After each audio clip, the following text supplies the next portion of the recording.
général Sylvano Kassongo qui s'est impliqué personnellement sur les cas de cet agent. Bisogno Sotomoni Neni cas où est dans les réseaux sociaux par rapport à comportement et à gens sur le terrain. Nous sommes avec mon général qui est devant lui. Mon général Mboto. Bonjour. Je crois que les agents Nayo dirigent à Kinshasa. Bien sûr. C'est pourquoi je me suis investi.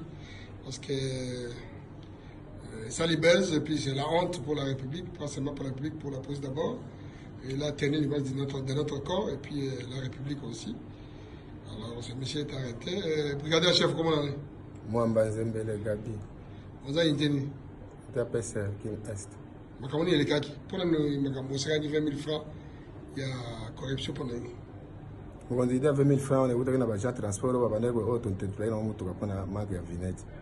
Tant que il y a 20 000 francs, le point de moi, on est sur la rana parce que 20 000 les athées, Moutouawana et Kotagana frière. Si tu as insister à noter, à l'aéroport, bon, mais ça t'a 10 000. Tu as 10 000 à Bango, tu libéré. Na parade de nous, na causerie nous observons makamwana corruption. D'ailleurs, ça peut makamwa ko tika brutalité. Boé là non volant, boé la clé. La monnaie en vidéo, boé la clé. Ami balé au 5 mongo. On a dit non, ce que quelqu'un a foutu à 97 000 francs. Na épargné un petit mongo na ba commission na ngai. Ah, parce qu'à 20 000 francs na quoi ça va on est l'état. C'est que yo